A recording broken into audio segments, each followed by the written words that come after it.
Hoy nos acompaña Graciela González Cristael. Ella viene con algo muy interesante, la ley del tiempo, el poder conectarse en el aquí, en el ahora y vivir la vida desde otro lugar, con un montón de secretos que ella se dio cuenta por su experiencia, por conocerlo a Jean-Pierre Garnier. Y vamos a escuchar esta historia, que realmente vale la pena. Es periodista, así que habla muy claro su lenguaje. Bienvenida, Graciela, al programa. Hola, Lucía. Bueno, ¿cómo llegaste a esto? A la ley del tiempo. Antes de comenzar, sí, si vos me permitís, quiero agradecerte de todo corazón esta oportunidad, porque me parece que es maravillosa. Para mí, por lo menos, es maravillosa. Para el trabajo que tengo que hacer, para esto de, bueno, esta misión que uno trae en esta vida, no importa a qué edad uno se da cuenta, pero darse cuenta. Así que yo te agradezco de todo corazón esto. Agradezco a tu producción y a tu director este trabajo magnífico que realizan. Bueno, muchas gracias. ¿Y por qué esto del tiempo? Porque como dice la película, me parece que it's time, es el tiempo. Es el tiempo. Es el tiempo. Contanos un poco de tu vida. ¿Cuál era tu trabajo? Porque bueno, el de ahora es transmitir todo este conocimiento, pero ¿cómo fue tu proceso? Tomé como fecha, como edad, perdón, los 40 años míos, para decir, entonces, no tengo 40, sino que a los 40 míos yo ya había terminado de estudiar periodismo, había hecho mi capacitación en grafología y había incursionado en lo que me parecía que eran herramientas que iba necesitando, casi de una manera intuitiva. Algunas parecían no coincidir entre sí. Ajá. A mis 40 años ya tenía mis hijos, tenía mi casa y tenía un cierto, digamos, orden, por llamarlo de alguna manera, de vida. Pero había una parte de mí que desde los 5 años decía: es otra cosa, hay algo más. Contaba cuentos a mis hijos cuando eran chiquitos, me sentaba en los bordes de las camas y les inventaba cuentos. Ajá. Y esos cuentos que les contaba se los dramatizaba para que fuesen como mucho más cercanos en su vida cotidiana, pero siempre tenían como un mensaje, una moraleja, siempre de una manera intuitiva o inspirada. Esos cuentos, en el año 1994, en una crisis económica grande, se transformaron en unos cassettes. Ahora existen los CDs, pero eran cassettes, en unos cassettes, y entonces con la venta de esos cassettes, digamos, pude contribuir a esa economía que era un tanto exigua, y esos cuentos llegaron a una cantidad enorme de niños que no estaban acostumbrados a escuchar ese tipo de relato de sus papás. Eso ya fue como un puntapié inicial de que sí, hay algo más. Ajá. Pero realmente mi iniciación comenzó después de los 40. En el año 1997 fallece mi papá.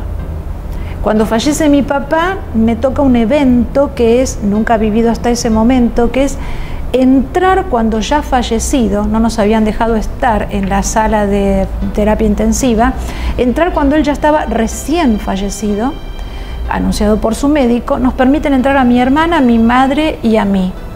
Entonces está mi padre allí, frío. Yo coloco mi mano sobre su frente y se me ocurre decirle cosas en alta voz, en voz alta. Y entonces yo le dije: gracias, gracias por lo que nos diste, gracias por lo que nos enseñaste, por lo que hemos compartido. Y el rictus se le transformó en una sonrisa. Y por supuesto que de eso no me olvido, porque mi madre decía: es porque te vio. No, le digo, o sea, me place haber estado, porque es que él conectó. Claro. Esa fue mi primera experiencia y yo la considero una iniciación. Porque iniciación puede ser un curso que uno realiza y entonces le dicen en este nivel, en esta etapa, pero la iniciación es íntima, es personal. Uno puede tomar un báculo, un palo de escoba, una rama de árbol y comenzar a marcar allí esos eventos que nos van ocurriendo, Lucía, a todos. Y entonces allí uno puede hacer su camino. Y esa maestría la alcanza a cada quien si se da cuenta y es consciente de que la vida tiene sentido. Seguro. Después falleció mi abuela en el año 98, pero en el medio tengo un accidente de tránsito. Y el accidente de tránsito pone en jaque definitivo mi matrimonio. Luego fallece mi abuela de 98 años, de origen español, era gallega real porque era de Galicia, aquí le decimos gallegos a todos los españoles, por eso la aclaración. Fallece, ella no sabía leer y escribir, no tenía acceso por lo tanto a libros, ni estos temas que ahora tocamos de los túneles y demás a la hora de morir, esas experiencias. Y entonces junto a ella, digo brevemente, pude experimentar esto que ahora se cuenta desde distintas opiniones, experiencias personales, que era esto de estar a las puertas de morir de esta vida y nacer en aquella otra. El paso. Ella me relató un túnel con manos de monstruos que salían de los costados y una suerte de suelo de barro que a ella le daba temor transitar, pero al final del túnel una luz maravillosa la llamaba. Entonces todos esos días yo la acompañaba tomándole de la mano y diciéndole: abuela, no tenés que tener miedo. Imagina que esta mano por extensión te acompaña, solo mira la luz. ¿Y qué son esas manos?, me decía ella. Son tus memorias, abuela. Son todas las cosas que nosotros hacemos que no están tan correctas. Son las cosas que nos dicen, son los miedos que traemos. No mires el piso, no mires a los costados. Vos solo mira la luz. Le llevó unos días. Veía a todos sus parientes en torno de nosotros, pero vivía las dos experiencias. Verte, por ejemplo, a vos o a mí, sí, y ver la energía, digamos así, de aquellos familiares que ya no estaban en este plano. Qué honor, ¿no? Qué maravilla que hayas pasado esto, porque a mí me pasó lo mismo con mi abuela de 95 años. Bueno. ¿no? Así que fue una experiencia mágica, fantástica, porque aparte, no sé si a vos te pasó, pero mi abuela, ya que... Sí, sí, es que es perfecto. Decía: hoy vino a almorzar conmigo mi abuelo y un hijo que había fallecido. Sí. Es decir, tenían esas dos realidades. Esas dos realidades muy fuertes, porque esto te lleva a lo que estudiaste realmente, a lo que a esta cosa mágica del tiempo. Pero me parece que esto que estamos compartiendo, tal vez, porque yo digo siempre, uno puede ir y escuchar una conferencia de 18 horas, y a lo mejor fueron los 5 minutos que habló con la persona que estaba atrás. Entonces esto es muy valioso, porque hay gente que está de aquel lado temiendo por la muerte. Y entonces podemos decir las dos a través de nuestras abuelas que hay que pasar el proceso como nacer, pero que ese proceso es imprescindible. Es como si uno se pusiese la misma ropa para casarse, enviudarse, tener un hijo. Hay que prepararse para esto. ¿Verdad que sí? Hay que prepararse. Y gracias a Dios hay tanta bibliografía, tantos ejemplos, tanta gente que habla de esto y que no se considera loca por hablar de estas cosas, que ayuda para nosotros mismos en el proceso evolutivo. Totalmente. Bueno, seguimos. Entonces, en el año 1999, y nos vamos acercando, yo ya me divorcio definitivamente, y ahí empieza realmente la etapa más fuerte y crítica de mi vida. Tenía 4 chicos chiquitos, una situación muy controvertida, muchas mujeres pasamos por divorcios de este estilo y bueno, esto de sacar adelante a los niños, a una familia que incluía mascotas que también comen. Entonces es todo un compromiso familiar, emocional, psicológico que había tenido que asumir en ese proceso. Y entonces ahí había una mujer que se enojaba, que no se enojaba, que perdonaba, que recibía gente, que contemplaba, que no entendía, una mujer normal, de carne y hueso. Pero había una otra, que yo siempre decía, la que hacía el otro viaje, la intuitiva, la perceptiva, la que abría un libro y encontraba una respuesta, la que en un arcano del tarot encontraba un film. Esa estuvo cada día más viva. La que vivió más y que resplandeció en todo este proceso fue aquella, es decir, esa otra. Yo siempre decía que hacía 2 viajes a la vez, y eso se lo digo todo el tiempo a mucha gente. Ahora puedo decirlo con algún tecnicismo y hablar de doble gracias al doctor Garnier, pero yo decía que hacemos 2 viajes, todos, y cuando somos conscientes es difícil llevarlos adelante. ¿Cómo ser lo que alguien dice, un ser espiritual o un ser terrenal? No se puede separar, sos una sola cosa. Porque la energía... Vivimos en esta tierra. Vivimos en esta tierra. Por necesidad. Totalmente. Bueno, ahí empieza entonces este acercamiento a la maestría de Reiki, a las flores de Bach. Estudié homeopatía. En el año 94 lo había estudiado yo y reforcé ese conocimiento no para práctica médica. Tenía una intriga. que era lo de la dinamización del medicamento. ¿Cómo es que algo que ya no está en el envase le va dejando al... Exactamente. Tenía esa gran intriga, así que hice todo ese curso para entender, ya lo entendí. Ahora Emoto y otras personas perfeccionaron ese saber. Hice homeopatía. Y empiezan a correr estos años hasta que aproximadamente en el 2006, 2007, vuelvo a tener una crisis muy profunda que tiene que ver con lazos vinculares, y allí es cuando me doy cuenta de que, bueno, si no tomaba decisiones formales, no tenía que ver ya con un ex marido, ni mucho menos con otros vínculos, entonces no iba a poder fortalecer a esa otra que venía soplándome, ¿no? Por ahí, por ahí, por ahí. Y tomé decisiones, y entonces acepté la crisis, que se agudizó, y que recién en el 2011, prácticamente ayer, encontró como una vía, un camino por donde ir. Y allí es donde comienzo con unos talleres a los que le había puesto de nombre, les puse de nombre Fuente Perfecta, un lugar donde uno puede abrevar con su espíritu, con sus necesidades, y un taller a mi medida, porque me gustan hacer artes manuales y un poco de maestra ciruela y comunicar. Y entonces empezaron a salir como déjà vus, informaciones. Y los fundamentos, porque esto que yo estoy diciendo, ¿de dónde sale? Y entonces empezaron a aparecer los fundamentos, y cuando llega el tema del tiempo, entonces Garnier, el doctor Garnier y su trabajo le dio fundamento a una parte de esto del tiempo que yo había decidido enfocar. Pero tenés una historia muy particular y me gustaría que la compartas. ¿Cómo llegaste al doctor Garnier? Porque él todavía a la Argentina no llegó. No. ¿Cómo hiciste vos con una mujer con crisis, alimentando a sus 4 niños, para llegar a un pasaje, a una experiencia de un curso? Contanos, porque eso es muy interesante. Primero y principal, una frase que es muy sabida, no es mía, por supuesto: querer es poder.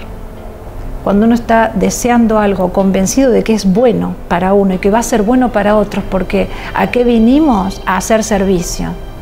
Aunque algunos lo hagan desde un lugar de una opulencia económica y otros desde una carencia absoluta. El día que uno toma conciencia de que solo servir al otro es lo único que vine a hacer, entonces allí las cosas empiezan a ser como más sencillas, porque el ego nos traiciona. Y a mí me traicionó todo el tiempo, obviamente. Entonces, cuando surge esto en un taller, les dije a las mujeres: ah, este es el fundamento, pues voy a ir a México. Claro, no tenía ninguna posibilidad. Entonces, cuando lo decidí, me pasó como contigo, Lucía, porque también nosotros tenemos un acercamiento de una manera mágica. Esta mujer es mágica. Entonces, es así, es así. Y bueno, empiezan a suceder cosas, es decir, alguien que me dice: yo te puedo prestar mi tarjeta de crédito para que pagues la mitad del pasaje. Entonces, cuando voy a pagar la mitad del pasaje, la empresa, que es muy conocida, no acepta 2 tarjetas de crédito. Entonces, una paciente que yo estaba atendiendo con flores de Bach y demás, le pido disculpas porque estaba sonando el teléfono, que no es habitual. Atiendo el teléfono y era que me decían que el pasaje rebotaba porque una de las tarjetas de crédito no tenían fondos. No es así. De hecho, es el día de hoy que no entendemos, porque es una mujer muy solvente. El tema es que no tenía que ser. Entonces esta mujer me dice: te escuché que tenías alguna dificultad con un pasaje, ¿es tu viaje? Paciente. Sí, no la conocía, era la primera vez que la veía, hoy es otro de los ángeles de la guarda. Entonces le digo: sí, pero no, se va a solucionar, es un tema de una tarjeta. No, dice, porque yo te cuento, mi situación económica no es holgada, pero me acaban de dar un dinero y yo te puedo prestar ese dinero sin apuro de devolución para que pagues el pasaje. Entonces, una de las cosas que mi ego aprendió es a recibir. Yo sabía dar, no sabía recibir. Aprendí a partir de las carencias absolutas que vivimos con mis hijos, aprendí a recibir. Entonces uno doblega el orgullo y le permite al otro ser. Pero cuando uno no sabe aceptar, no le permite al otro ser. Es así, es así. Entonces le dije a ella: te lo voy a aceptar, pero me tenés que dar 24 horas porque yo necesito saber por qué sucedió esto. Sí, me dijo ella. Y entonces esa noche, sin saber de técnicas, ni de fórmulas, ni de mucho menos, es lo que hago siempre, solicito a mí otro yo, a mí misma, en esa otra dimensión: explícame. Entonces me despierto a la madrugada, no tenía la explicación. Me despierto como a las 8 o 9 de la mañana, no tenía la explicación y yo dije, no, me voy a levantar hasta que no tenga la explicación. Y me quedé en la cama y me vino como si fuese en un pizarrón unas cuentas, unas divisiones, multiplicaciones. Entonces me levanté y en el living de mi casa hay un pizarrón enorme. Entonces me fui al pizarrón y empecé a hacer las cuentas. Cuando hago las cuentas, no voy a explicar eso ahora porque sería un poco largo, pero cuando hago las cuentas me doy cuenta que en la matemática del problema del pasaje estaba la ley de Garnier. Hice dos cosas: llamar al ángel de la guarda que me trajese el dinero y le iba a explicar, dejé todo en el pizarrón y le mandé un mail a Carolina, que es la traductora, la secretaria, la compañera, la persona más honrada que he conocido en torno de este tipo de eventos. Porque la gente siempre dice, uy, ya lo aprendí, bueno, ahora yo te vendo esto, ¿no? No. Y entonces me comunico con ella y le digo, mira, bla, bla, bla, y le explico. Y ella me responde casi enseguida, verás que cuando vengas tantas otras cosas solucionarás en tu vida. Entonces le acepté el dinero, ya tenía el tema del pasaje. Ahora luego para la estadía fue, bueno, otra osadía, pero todo mágico sucedió. Llego al hotel, a un hostel, amor de gente. Pero ¿qué pasa? En México, en Buenos Aires no pude cambiar el dinero porque tenía que hacer una declaración jurada. Y yo decía, ¿de qué? Pero bueno, no podía cambiar eso poquito que llevaba. No quiero decir cuánto, pero de verdad, en el hostel saben que era muy poco. Entonces yo llego a México y cuando llego me hacen el cambio. Bueno, no fue favorable para mí.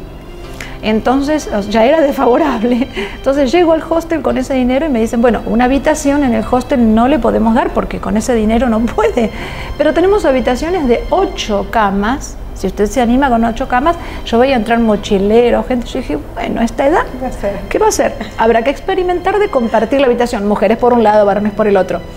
Entonces saca la cuenta y no me alcanzaba. Y bueno, saca otra cuenta y había una habitación con 12 camas. Y entonces allí daba la cuenta porque me hizo un descuento, porque me arregló, me quedaba prácticamente sin dinero, con muy poquito dinero. Y entonces voy a la habitación de 12 camas y cuando acudan al evento Garnier, que espero sea pronto en Buenos Aires, claro que sí, gracias a tu intervención, él podrá ampliarles detalles. Pero el número 12 es muy importante en la ley de Garnier, porque son 12 que hacen fuerza por uno. Y ahí había 12 camas haciendo fuerza por mí. Y me tocó la primer cama, yo pertenezco a la primer casa, Aries, y me toca la cama 1. Y el piso, las baldosas, tiene la iconografía de lo que es en la, llamémosle Virgen de Guadalupe, la imagen de la Virgen de Guadalupe, tiene en su traje, en el centro de su pecho, ese dibujo. Que ese dibujo la antecede porque pertenece a la diosa que, a quien le rendía culto el pueblo mexicano, pueblo maya anterior.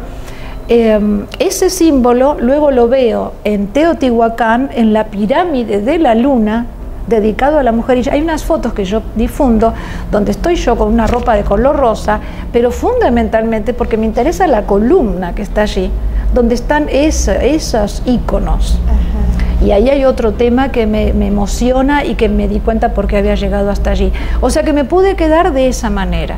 Y cuando me estaba viniendo, yo quería ir a Teotihuacán, pero el paseo salía a pesos de hoy, por decir 500 pesos mexicanos. Y a mí me quedaban 50 pesos mexicanos para 3 días. Esa excursión era imposible. Pero habíamos hecho tanto intercambio afectivo con la gente del hostel, pasajeros, propietarios, administrativos, que ya era como de la familia. Entonces me llaman una mañana y me dicen, tu cámara se descompuso de fotos, acá te cargamos, dice, la batería de esta cámara de fotos. Le sacamos el sombrero a la estatua que está en el hall y te conseguimos este protector solar, nosotros te regalamos el paseo a Teotihuacán. ¡Oh, qué increíble! Y esto que yo tengo colgado acá es una piedrita que desde el punto de vista económico no tiene ningún valor. Pero tiene una conexión en ese sitio con una señora en particular. Entonces, querer es poder. Y allá fui y allá escuché al doctor Garnier y entonces traje hacia aquí para sumar a esta osadía de mis conferencias también esa parte muy, muy importante y fundamental que él trata de transmitir como principio vital que hemos olvidado. ¿Qué es la ley del tiempo? Sí. No tenemos mucho tiempo, pero por lo menos para que tengamos una idea cómo lo transmite él y cómo lo transmitís en tus conferencias. Diferenciemos y distingamos que él habla de ley del desdoblamiento del tiempo, sí. Y entonces él habla de esta separación de la partícula corpuscular en corpuscular y lumínica, el cuerpo físico que queda allí en la cama y el cuerpo lumínico que sale a buscar información de un futuro potencial posible. Eso es el desdoblamiento del tiempo. Lo que yo planteo es ley del tiempo como hilo conductor de toda la experiencia humana, porque cuando uno dice tengo problemas de pareja, tengo problemas de dinero, tengo problemas con mi profesión, en realidad tengo problemas con el tiempo. Tengo miedo de morirme quedándome solo, tengo miedo de no llegar a tiempo para pagar mi factura de luz. El tiempo es lo que se nos agota, es el tiempo. Entonces tomar conciencia de que efectivamente nos vamos a morir y que el cuerpo físico va a tener que dejar su traje, tomar conciencia nuevamente de eso me parece que es lo más revelador de este momento.